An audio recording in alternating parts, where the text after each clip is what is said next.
The Tet Offensive. Yes, that was the climax of a lot of planning on the North Vietnamese. They'd been running people and weapons down the Ho Chi Minh Trail for a long time. I mean, we had people in the field monitoring that for months, years. But the way we fought the war, they didn't engage any of those caravans very rarely, and they were able to amass a lot of men and weapons right along the south. And at the same time, we put a Marine division out. I can't remember the place now. It's terrible. You'll find as you get older, you can't remember all the details. Quezon, I think it was Quezon, and it was a plateau, and they bulldozed it, and they put a fire base there, and that ended up getting overrun, as well as the North even went into the outskirts of Saigon. They'd eventually pushed back, but it caught everybody by surprise. Things were kind of calm, or whatever, the calm before the storm, and it caught the U.S., I think, completely off guard. It didn't catch the people that were out in the field necessarily, but it's like the war we're in today. If they don't take the advice and the information that comes back from the field and use it accordingly, then you can get yourself in trouble, really. And that's what happened to the U.S. Fortunately, they were able to drive them back, but it cost a lot of men, a lot of morale. At that point in time, the United States was locked in a power struggle stateside, as far as the elections, who's going to be the president, all the young people be getting shut out. Robert Kennedy had gotten assassinated, so the Democrats had to come up with somebody else, and then all the protesters, all the long hairs as they called them, young people, they were all locked out of the convention. They weren't allowed to come in. All that was going on. You get into the Tet Offensive, and it just finally made everyone realize that it was a big mistake. Even though you might go into a conflict for the right reasons, you need to have a exact plan, so to speak, or it was too much freewheeling. And like I said, they got caught off guard. The president on down was being fed information. Oh, we're winning the war. It's not as bad as it looks on TV. But I mean, people aren't stupid. You can fool them once a lot of times, but fortunately the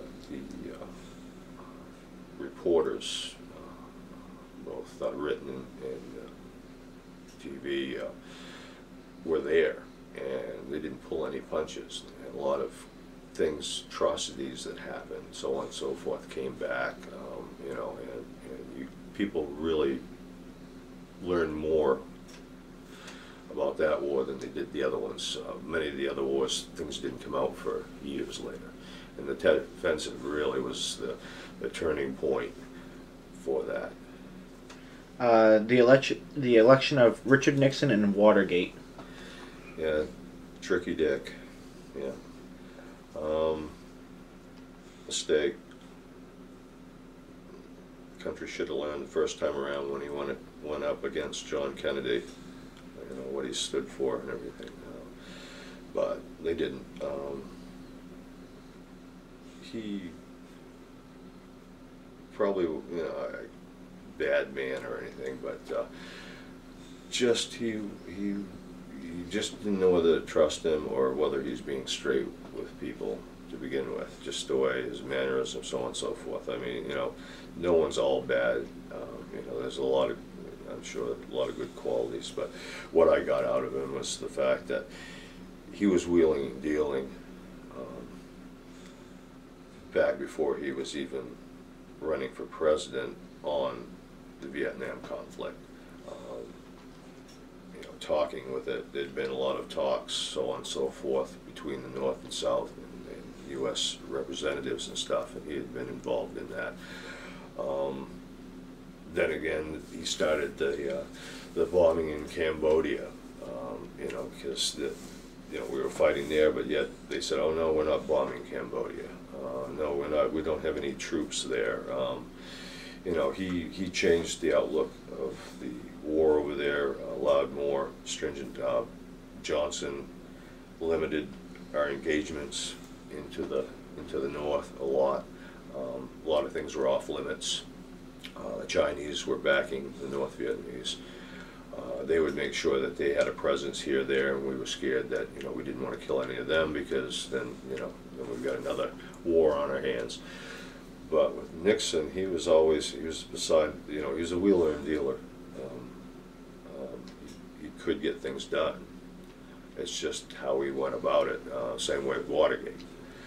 You know, spy on the Democrats? Oh, sure, anything we can get to learn. You know, it's the dirty tricks, so on and so forth. I mean, you know, politics. Years ago, I mean, they spied on each other's election camps and, you know, whatever.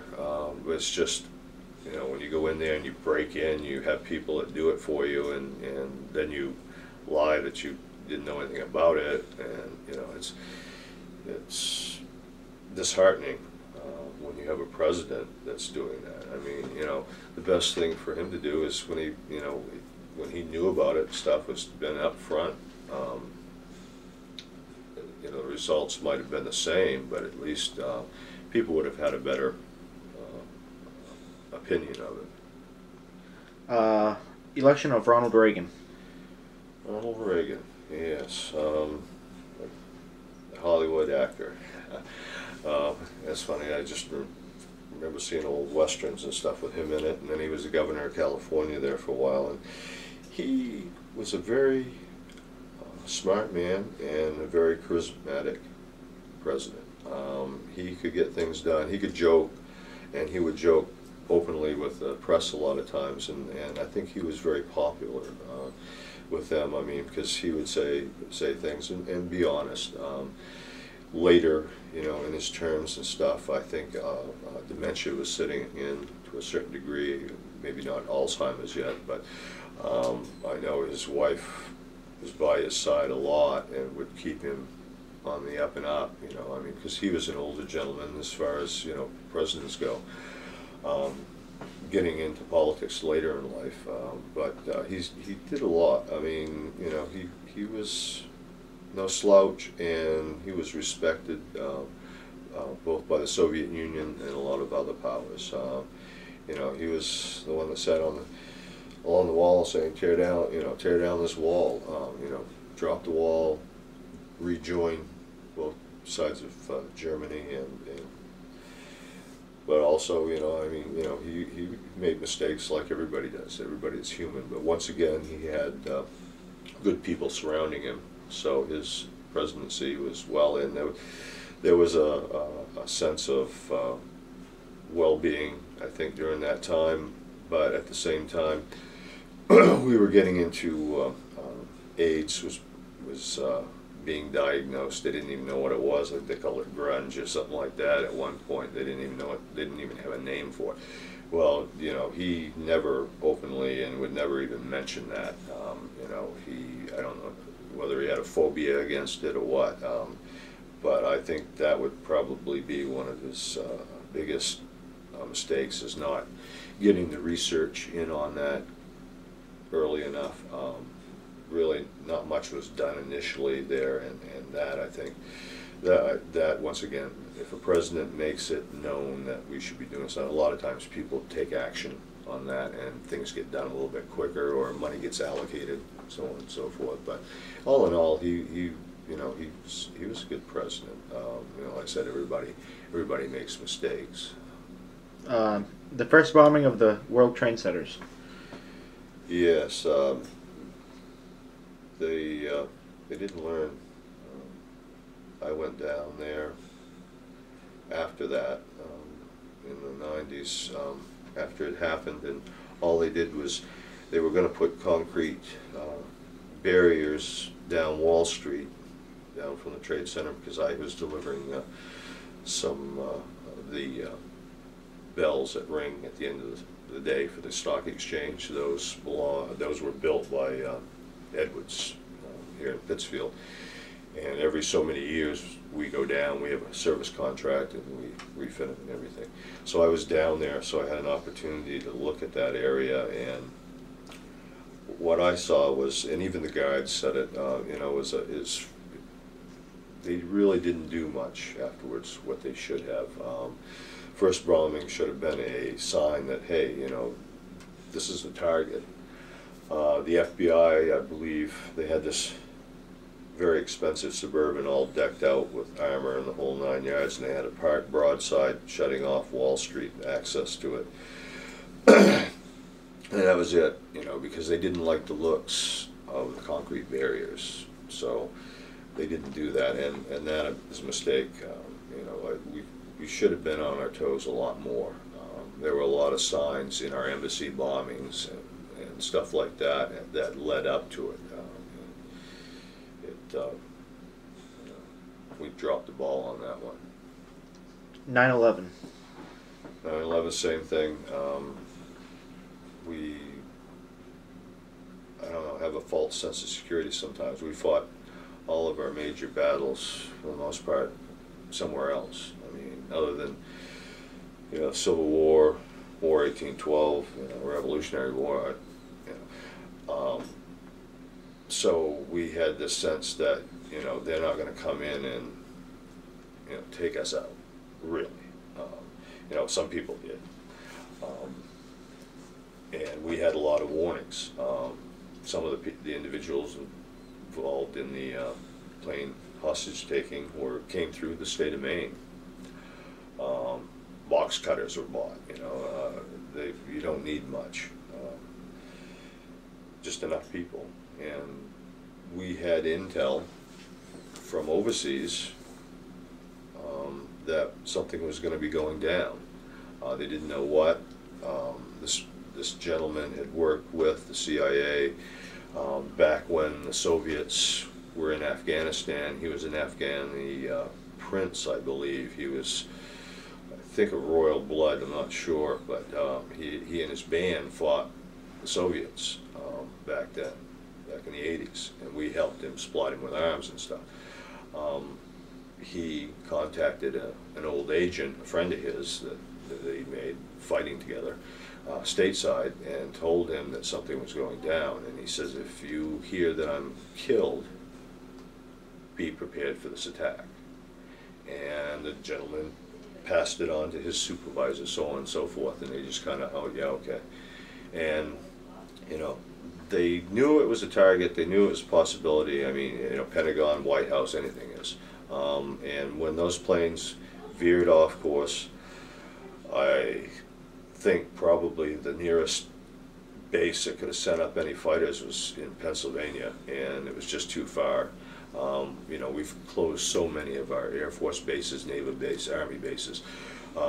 We used to have them for a reason. You know, just like the Loring base is shut down up north. That was made to go over the top as quick as possible to the Soviet Union if we needed it to be. You know, we didn't have anything in the area that could even stop that stuff. I mean, we just could just watch it happen. And there was bombings before that in different areas around the world. And like I said, we just have this, I don't know, false sense of security, or you know, that and the fact that most Americans hate history. So we always seem like every generation that comes along down the road, and you put 20 or 30 years on them of age, they pull the same bonehead moves that I did when I was, you know, young, or the same age. You know, we just forget history, and a lot of the mistakes that we make, we just continue to make over and over and over because we got a new generation and they're not aware. You know, they didn't read up on certain things, and something that we need to do better. It was tragic to see, civilians. We expect to go one-on-one with the Taliban, with our military and them, and they're guerrilla fighters. And basically it's the toughest type of warrior to fight. The Russians went into Afghanistan and they left. So now, we're in there. Hopefully the people in Afghanistan, will stand up when we leave. Otherwise, the Taliban will roll right back in. They're just waiting over the border of Pakistan right now. The election of Barack Obama and the Tea Party protests. Barack Obama, yes. That was a great moment. Just because of his ethnic background, to be able to, to actually be colorblind for a change and not care about the person's skin color or sex. Like I said, if there's a woman that's capable of leading this country, I'm all for it. I've never been biased either way. I think he has a lot of great potential. A lot of people are talking bad about him on some of the things that he did, but once again, he's only one man, and he may need to bring some different people in around him, because, like I said, they're mostly the decision makers, and they're the shakers and movers that actually go out into the field and make these deals happen. Obama is new at it. Possibly because of that, he's had difficulty with Congress. I think because of it, you have to be able to make hard calls and sometimes negotiate and not always get your own way. But for the most part, I can't say that he's done any worse than some of our other presidents of the years. Everybody's going to make mistakes. A lot of people blamed him on the bailouts and stuff. Probably about the only thing I would have done if I had been in his shoes and I was giving these banks all these millions to prop them up, and same way with car companies, I would have just said, here's the money to stay in business, and I need your resignation on my desk. I would not have left anybody that was in charge afterwards, just out of principle. If they're going to get a company, any company, no matter what they manufacture or whether it's a financial, whatever, if they get into a mess and they willingly know that they're getting into it and they just let it slide, and then they go to the government and say, I need help, I'd help them, but it would also cost them their job. And that's one thing that I probably would have done that he didn't. And but other than that, and the Tea Party, they're going to be, I think, a steady group as far as I don't think they're a one-hit wonder, so to speak, and they're just going to disappear, because it's a national movement. They are a bunch of people that are fed up with a lot of the politics of government, the same old, same old. They know the country needs change. They're just a way off on one side of and some other conservatives or liberals over here, and you got the Tea Party. They have some good ideas. They have some wacky ideas, but at the same time, I mean, that's what this nation's all about, as far as being able to voice your opinion. As long as you don't go violent like we saw over the weekend, and somebody tried to take a congresswoman out because, I don't know whether he didn't like her views or so on and so forth, but, that's why you have a voice, and that's why you write letters or make your phone calls and stuff, and you do it that way, the civilized way. I mean, it doesn't take anything to grab a gun or a brick or a rock or a bat and hurt somebody, but that's not what it's all about. The Tea Party needs to,